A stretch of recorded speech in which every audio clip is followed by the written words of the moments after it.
Chapter 1, The Petition. I was sitting in the carpool line when the email came through. Subject line, Petition for full custody. At first, I thought it was spam. One of those clickbait scams trying to get you to open malware. But then I saw the name of the law firm. And hers. Right there in bold. Filed. Signed. Submitted to the court. I remember just blinking.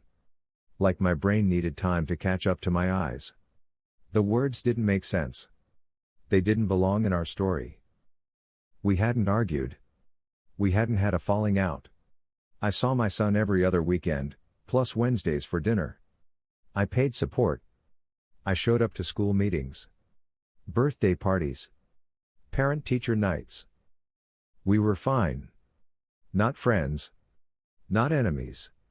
Just co-parents. And even that felt like a victory some days. We were making it work. I thought we had an understanding. The filing shredded that illusion. The document said I was emotionally unstable. That I'd raised my voice too many times. That our son came home confused and anxious after visiting me. It used words like erratic, combative, and unfit. Unfit. It's one thing to criticize someone's parenting in frustration. It's another to put it on record. To turn it into legal ammunition. And the worst part? She didn't say a word to me about it. No call. No warning. Just a signature, a stamp, and a missile through my inbox. I gripped the steering wheel until my knuckles turned white. When I picked up my son that afternoon, he smiled like nothing had changed. He talked about dinosaurs, the project he made in art class, and the field trip he wanted me to chaperone. But everything had changed. Not just because of the filing. Because someone who once said I was a good father had now decided I was a threat. And I had no idea why. Chapter 2, The Spin Begins. The paperwork was just the first punch. The real damage came in whispers. By the end of the week, I'd gotten two polite but strained emails from teachers, both wondering if my son was transitioning well between homes. Then the pediatrician called, saying they needed to update emergency contact protocol in light of a custody adjustment. Except there wasn't an adjustment, not yet. Nothing had been ruled. But the tone made it clear, she was already planting flags. I started noticing changes in my son's behavior. He asked if I was mad at his mom. If I still wanted to see him. If I was in trouble. He started drawing pictures where I was outside the house looking in. At school pickup, I noticed parents who used to wave now looked away. One even crossed to the other side of the lot. I told myself I was imagining it, but I wasn't. The shift was real. She was setting the stage. Quietly. Strategically. Feeding people the version of me she needed them to believe. I tried to tell myself it was temporary, that the court would see through it. But I wasn't sleeping. I was watching every word I said, second-guessing every message I sent. I stopped posting on social media. I took down photos of me and my son. I even started rehearsing conversations before I had them. I felt like I was walking on glass, while she danced across it in heels. And the cruelest part? My son started to flinch when I raised my voice, even slightly. That cut deeper than the legal blow ever could. I didn't know why she was doing this. But I was starting to see how. And that was more terrifying than I was ready to admit. Chapter 3, Courtroom Cold War. The first hearing was set for a Thursday morning. I sat on the stiff bench outside the courtroom, flipping through the same 2 pages of notes Owen had printed for me, not reading them. Just turning them over and over. "Stop fidgeting," Owen muttered, straightening his tie. "You're making me nervous." I gave a weak laugh. "That makes 2 of us." She walked in 10 minutes late, like it was intentional. Calm. Composed. Hair down in soft waves, that signature pearl necklace around her neck, the one she wore to PTA meetings and holiday dinners. "She's dressing for sympathy," Owen said quietly. "Classic move." "She looks like someone who's about to win," I said, staring. She looks like someone who thinks she already did. Inside the courtroom, the air felt thinner. The judge sat like a statue, flipping through the case file with a highlighter in one hand. My name was in there somewhere, marked up in fluorescent yellow. They called her to the stand first. Her voice was soft, measured, every word coded in concern. I've tried to co-parent peacefully, but I've noticed behavioral changes in our son after visits. Nightmares, anxiety, withdrawal. She paused and looked down, like the memory hurt. I didn't want to come here, but I felt I had no choice. Her lawyer handed over a stack of printed emails and text messages, selectively cropped, with just enough heat in my responses to make me look unstable, if you didn't know what had come before. Owen objected twice. The judge overruled both times.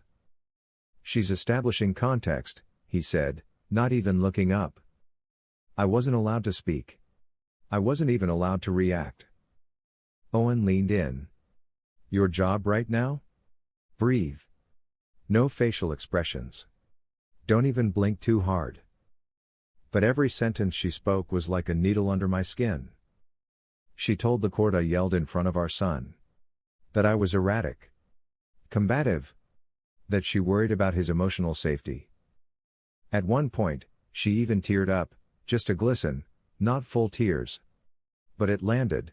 I could feel the shift in the room. The judge scribbled something and looked over his glasses at me. Not hostile, but curious. Assessing. When court recessed for lunch, I walked past her in the hallway. You're really going through with this? I asked, my voice low. She didn't stop walking. You brought this on yourself. How? She paused just long enough to look back over her shoulder. You're unpredictable, Matt. I can't risk our son being caught in the middle. Then she disappeared around the corner with her attorney. I stood there, stunned. Unpredictable? I was the one who packed extra snacks for every pickup. Who kept spare clothes in the trunk just in case. Who showed up early and left late. But it didn't matter. She wasn't here to argue custody. She was here to rewrite the story. And I wasn't just being written out. I was being turned into the villain. So far, it was working. Chapter 4, Something Felt Off. Later that week, Owen and I sat across from each other in his office, the fluorescent lights overhead casting everything in sterile gray. He was hunched over a legal pad, circling something. She claimed the incident happened on a Saturday, he muttered. Yeah, that's what she told the court, I said. Owen slid the transcript across the table. But the message she submitted to back it up was from Sunday. Different weekend. Different tone. I leaned forward. So she mixed up the dates? She blended them. It's subtle, but it's there. Manufactured consistency. That sent a ripple down my spine. Harper didn't make careless mistakes. She curated everything. Even her court outfit had a narrative. This kind of slip? It felt deliberate. Or worse, it felt like she assumed no one would notice. Back home that night, I pulled out every calendar, every screenshot, every email I could find. I matched pickup dates to her claims. Checked our son's drawings. Cross-referenced school communications. That's when the pattern emerged. She'd been planting a version of me, the unstable dad, the erratic parent, for months. Small exaggerations in texts. Strategic silences. Telling people just enough to tilt their view without setting off alarm bells. I sat back in my chair, staring at the map of inconsistencies laid out on my screen. She's building a case on perception, I told Owen the next day. Not truth. She's counting on you to crack first, he said. To play into the role she's written for you. She should have written a better script. Because now I was paying attention. Not just to the lies. But to the weak spots. And there were more of them than she realized. Chapter 5, What She Found.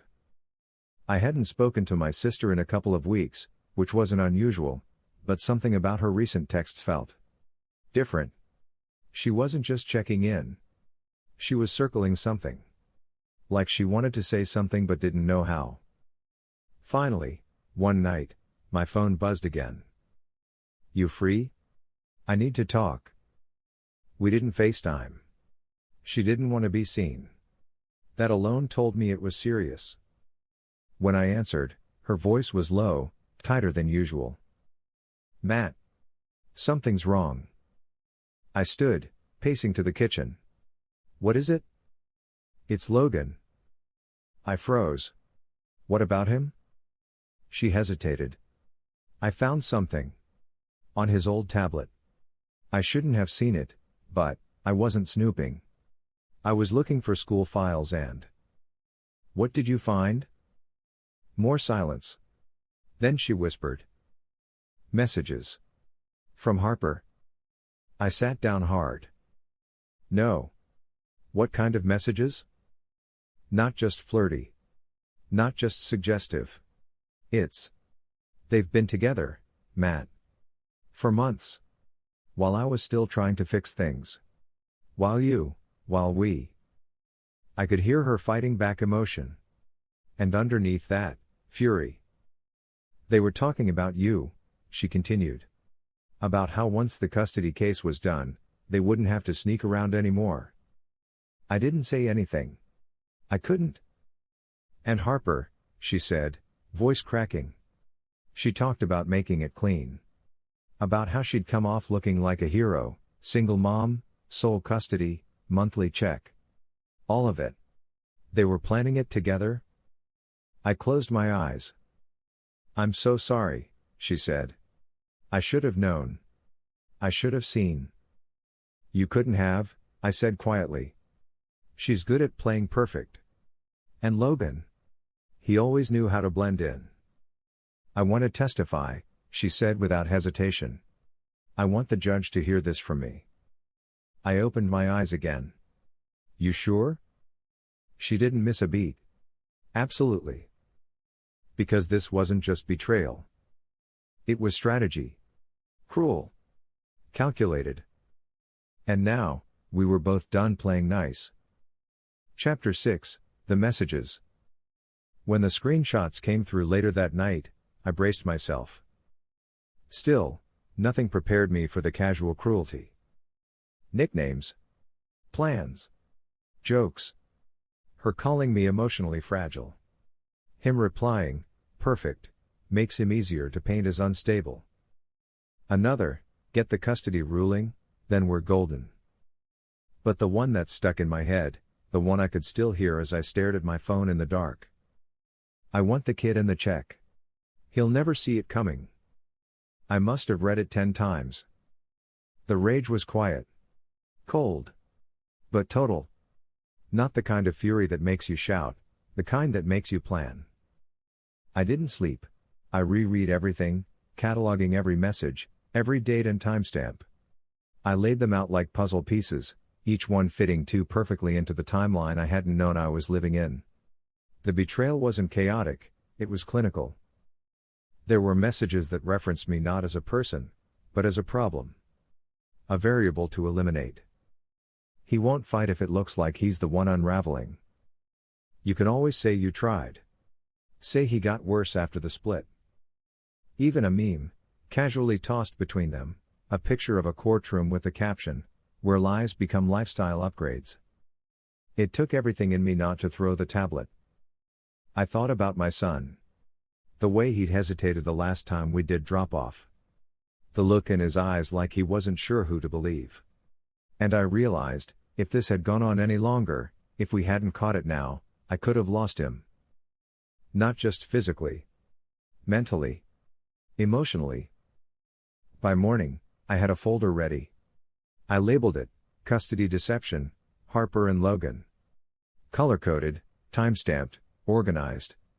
If she wanted to play strategy, she'd learn I could play, too. I texted Owen, "Need to meet. Tomorrow. Bring a thumb drive." When I handed him the tablet and the screenshots, He didn't say a word for a full 2 minutes. He scrolled. Scanned. Then he looked up. This changes the entire case. She's not just lying, I said. She's framing me. While sleeping with my sister's husband. Owen nodded slowly. She's weaponizing the system, using the court to legitimize a lie and build herself up as a victim. Manipulating perception to seize control. I nodded. And she almost got away with it. He closed the file. We won't let her. And just like that, everything changed. Chapter 7, Truth in Hand. Court felt different that morning. Not because the room had changed, same high ceiling, same polished wood, same judge who hadn't looked me in the eye since the first hearing. But this time, I was different. I wasn't walking in defenseless. I had the truth in my pocket. Owen and I took our place at the table. Harper sat across the aisle, immaculate as ever. Her lawyer wore smug like cologne. They both looked calm. Too calm. The judge began with standard procedure. Roll call. Previous motion summaries. Then he leaned forward, steepling his fingers. I understand the defense has new evidence to submit? Owen stood smoothly. Yes, Your Honor. We are submitting a set of time-stamped communications between the plaintiff, Harper Lane, and one Logan Pierce. The messages are intimate in nature and include discussion of a coordinated strategy to falsely portray my client as emotionally unstable for the purpose of manipulating custody proceedings. A pause. Then murmurs. Harper's lawyer stood. Objection. This is an invasion of privacy. The judge held up a hand. I'll decide that. He looked down at the binder Owen handed over, flipping through the first few pages. Then, he stopped. He read one of the messages aloud. He won't fight back. We just need the judge to think he's cracking. Another. This time next month, I'll be the solo parent and the checks will hit like clockwork. Silence. Harper didn't blink. But I could see her grip tightening on the table's edge. Her lawyer whispered something, fast and urgent. The judge set the binder aside like it had physically drained him. Then he looked at Harper. Ms. Lane, do you deny the authenticity of these messages? She opened her mouth, but no sound came out. Then finally, that's out of context. He raised an eyebrow. Please enlighten the court. What is the proper context for fabricating mental instability and plotting a custody outcome with your lover, who happens to be your ex-brother-in-law? She went pale. Owen leaned toward me, whispering, now we wait. The judge glanced toward the bailiff. Please summon the clerk. These messages need to be read into the official record. Across the room, Harper's world, her story, her image, her control, started to crack. And I didn't have to say a word. Chapter 8, The Court Turns. The energy in the courtroom had shifted. It wasn't loud. It wasn't dramatic. But it was undeniable. The judge wasn't just reading documents anymore. He was watching Harper. Closely. The kind of watchfulness that meant a decision was forming, and it wasn't going her way. Owen stayed calm beside me, but I could feel it in the way he tapped his pen, slow, rhythmic, like a countdown. Harper's lawyer tried to recover. Your Honor, we maintain that these messages don't reflect my client's parenting capacity. She's an excellent mother. She may well be, the judge interrupted. But this is a custody case, counselor. Credibility matters.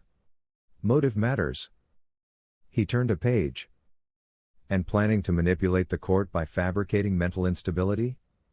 That's more than just questionable judgment. That's a deliberate attempt to deceive the system. Harper shifted in her seat. Her lawyer leaned in, whispering urgently. The judge wasn't finished. This court issued a temporary custody order based on the plaintiff's sworn statements. Those statements painted the defendant as emotionally unfit, possibly dangerous. He looked at me for the first time. Mr. Rivers, I owe you an apology. This court may have acted on a false premise. I swallowed hard. Thank you, Your Honor. He turned back to Harper. The court is placing a hold on all prior custody orders effective immediately. We will reconvene for a full review. In the meantime, temporary primary custody is awarded to the father, pending the outcome of this investigation. Gasps. Audible ones. Harper stood up. Wait, no. That's not fair. The judge raised a hand. Sit down, Ms. Lane. She did. Slowly. Like the weight of it had finally landed. Outside, reporters weren't waiting. There were no flashing cameras. No live stream feed. Just a hallway that echoed as I walked out, this time, with my dignity. And the law on my side. Owen clapped a hand on my shoulder. It's not over, he said. But it's starting to turn. And for the first time in weeks, I believed him. Chapter 9, Tactical Patience. I met Owen in the quiet back room of his office the next day. He didn't start with pleasantries. Just motioned for me to sit and handed me a sealed envelope. Inside, a signed contract. Private investigator, he said. We need confirmation. Timing. Movement. Anything that shows collusion, coordination, and intent to deceive the court. Do we tell the judge? I asked. Owen shook his head. Not yet. If they know we're investigating, they'll change their behavior. Start covering tracks. We want them comfortable. You think Harper and Logan are still talking? I think people like that don't know how to stop. He wasn't wrong. We decided to keep it quiet. Just Owen, me, and the pie. No one else. Within 3 days, the updates started coming in. Not dramatic. Not explosive. Just movement. Logan and Harper had met in person 3 times since the last court date. Once in a parking garage. Once in a cafe across town. Once near the school. Each time, Logan handed her something. Small envelopes. A flash drive. Documents. Surveillance photos didn't lie. And then came the twist we didn't expect. Logan was still listed as a technical consultant on Harper's startup. A name buried in LLC documents. Quiet. Hidden. They're not just lovers, Owen said. They're business partners. That means financial motive. That changes everything. We had enough now to build a wider case. But Owen wanted to wait. Let her think she's still in control.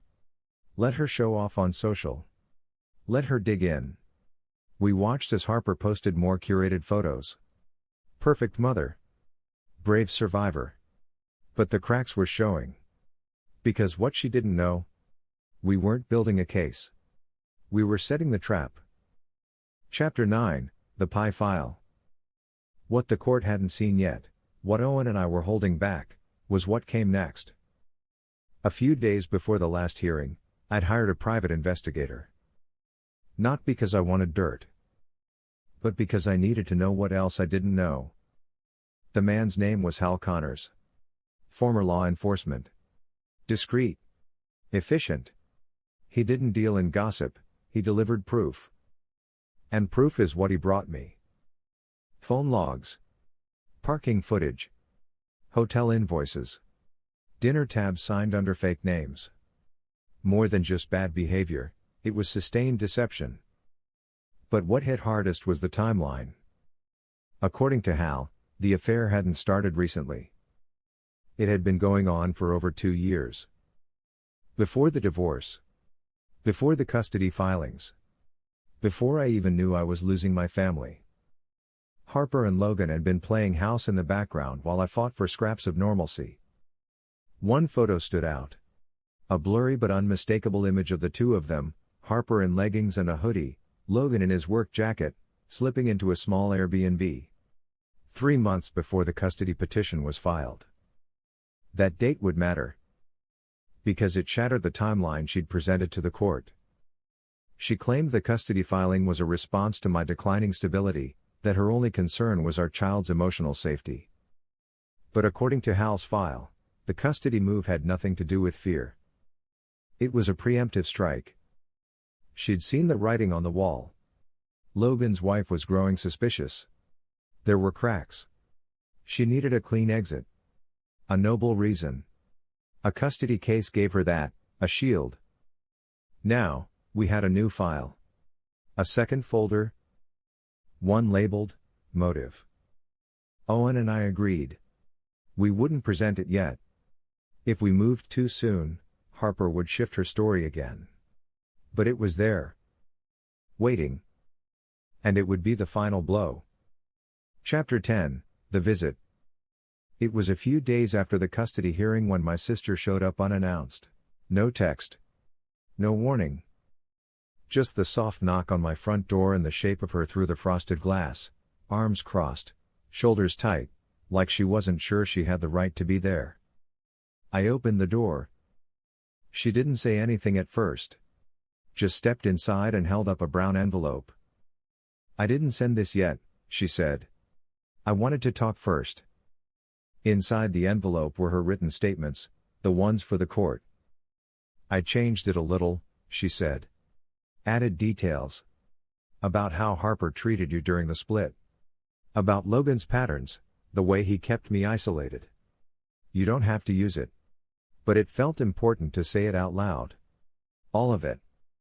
I gestured toward the couch. She sat on the edge like she didn't want to sink in. "You okay?" I asked. She let out a breath. "Not really. I've been lying to myself for a long time. About Logan. About the kind of man he is. And Harper. God, Matt, I don't know how I didn't see it." "You didn't want to," I said quietly. "None of us did." She looked at me, eyes rimmed red but steady. "Do you think I made it worse? By staying with him so long?" "You didn't know," I said again. "And the second you did, you brought the truth. That's more than most people ever do." She nodded. "They deserve each other. But they don't deserve to win." We sat in silence for a moment, the kind that says more than 100 shouted arguments. Then she reached into her bag and pulled out a small flash drive. "What's that?" "Backup from Logan's old email. He used to forward things to himself, court filings, messages he helped Harper draft. I don't even think he remembered it synced." My chest tightened. "How much is on there?" "Enough to bury them both." I took it slowly. "Are you sure?" She looked me in the eye. "Matt. You're my brother. And they nearly ruined you. They tried to steal your son. They mocked you for being the kind of father they could never understand." She stood. "I won't let them do it again." I walked her to the door. As she turned to leave, she paused. "You know what really gets me?" "What?" "She used to call me sister. She used to act like she cared. All the while, she was stabbing both of us in the back." I didn't have a response. Because sometimes silence is the only thing sharp enough to match the truth. When the door closed behind her, I turned the flash drive over in my hand. The weight of it was small. But the fallout? That was just beginning. Chapter 11, Rebuilding Trust. The waiting room at the supervised visitation center didn't feel like a place where healing happened. Beige walls. Plastic chairs. A mirror that was obviously two-way. Everything about it was designed to watch, to judge. Not to connect. I sat there, palms damp against my jeans, trying not to look too eager. Or too anxious. Or too broken. Then the door opened. He stepped in slowly. My son. My heart. His backpack looked too heavy for his frame, and his eyes, God, his eyes, didn't light up the way they used to when he saw me. He paused a few feet away, like waiting to be told what to do. "Hey, buddy," I said, my voice barely holding. He looked at the counselor, then back at me. "Hi." I gestured to the seat across from me. "You want to sit?" He nodded and shuffled forward, dropping his bag with a soft thud. The silence stretched between us like a rubber band, tight and awkward. Mom said. "You weren't okay," he said. I closed my eyes briefly, then opened them again. "Is that what she told you?" "She said you get angry. That I shouldn't be around you too much." I nodded slowly. Sometimes people say things when they're scared. Or when they're trying to make sense of things that don't make sense. He studied me for a long time. "Are you mad at her?" I exhaled. "I'm mad at what happened. At the choices she made. But I'm not mad at her being your mom. I could never be mad at that." He was quiet again. Then, "Did you miss me?" More than he could know. "Every second," I said. "Even when it hurt too." His shoulders relaxed just a bit. "Not trust. Not yet. But something like it. Recognition, maybe. The faint memory of who we used to be." We talked. About his new school project, a solar system model. How he hated painting Jupiter because it was too stripy. He asked if I still had his old Legos. I said yes, even the pieces I stepped on, and swore it under my breath. The counselor didn't interrupt, just scribbled notes behind the glass. When the visit ended, he stood slowly and reached into his backpack. Pulled out a folded piece of paper. He handed it to me without a word. I waited until he left to open it. A drawing, stick figures under a yellow sun. A tall one and a short one. Me and him. The words underneath, written in a child's uneven scrawl, "Dad is not scary. Dad is fun." I pressed the paper to my chest and let the tears fall. He hadn't been turned against me completely. She tried. God, she tried. But the truth, even through all the lies, had left a mark. And that drawing? That was my proof. We still had a chance. We still had each other. Chapter 12, Fallout. The courtroom wasn't packed, but it felt full, with tension, with unfinished business, with people waiting to see which version of the truth would survive the wreckage. Harper sat beside her attorney, expression blank, hair pulled back like armor. Across the aisle, I sat behind Owen. My sister, Emma, sat to my left. Her hand trembled once before she folded it into her lap. "Ms. Reed," the judge began, adjusting his glasses as he reviewed a folder thick with new exhibits, "you've submitted a revised witness statement for today's hearing. You understand that by testifying, you're placing yourself under penalty of perjury?" Emma nodded. "I do." "Proceed." She stood, not timid, not shaky. Just tired. But ready. "My name is Emma Reed. I've been married to Logan Reed for 12 years. We have 2 children together. I'm also the sister of the respondent, Matthew Carter." She glanced at Harper. "And for years, I believed Harper was my friend." A flicker crossed Harper's face. Not guilt. Annoyance. Emma continued, "A few months ago, I started noticing strange behaviors. Logan was distant, secretive. I found messages, first on a sync tablet, later in a forwarded email cache I hadn't known existed." Owen handed the court clerk a small flash drive. "Your Honor, this includes the emails referenced in her statement. Verified metadata. Unaltered." Emma's voice steadied. The messages made it clear. Harper and Logan were not just having an affair. They were working together. Planning to manipulate the custody process, using Logan's knowledge of court filings to help Harper make Matt look unstable. I watched the judge as she spoke. No outward reaction, but he was listening. Closely. Emma cleared her throat. "Harper used me. She used my children. She pretended to care about our family while sneaking around with my husband. But what broke me wasn't the affair. It was the way they talked about Matt. About taking his son away. About how they'd build a narrative. Like my nephew was just leverage." The courtroom stayed silent. Even Harper's lawyer didn't object. Emma's voice cracked. "I filed for divorce the same day I read those emails. And I gave every piece of evidence I found to my brother. Because if there's one thing I still believe in, it's that the truth matters. And children deserve both parents. Not lies designed to hurt one of them. When she sat down, the judge took a long breath. He turned to Harper. Do you have anything to say in response to these claims? Harper shifted. Cleared her throat. But nothing came. Owen stood again. Your Honor, in addition to the emotional damage inflicted on both the child and my client, we ask the court to consider whether this sustained deception rises to the level of parental alienation and psychological harm. The judge nodded. It does. He paused deliberately, then spoke each word with crisp clarity.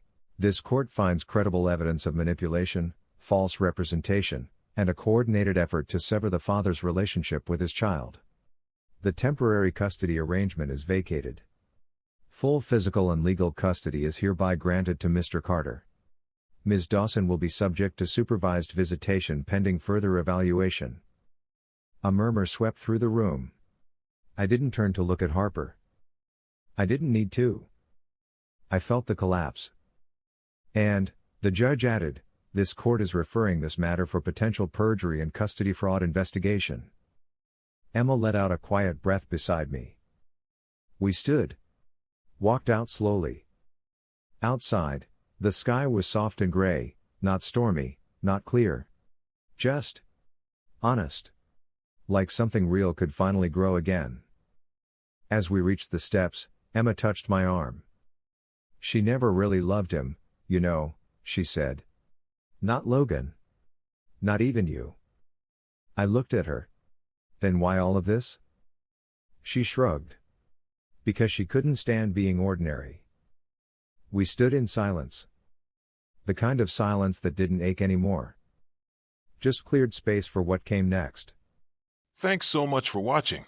If you love a good revenge story, or if you've ever dreamed of getting the last word without saying much at all, you're in the right place. Be sure to like this video, subscribe to the channel, and turn on notifications so you never miss a new savage ending. Because around here, karma always hits different.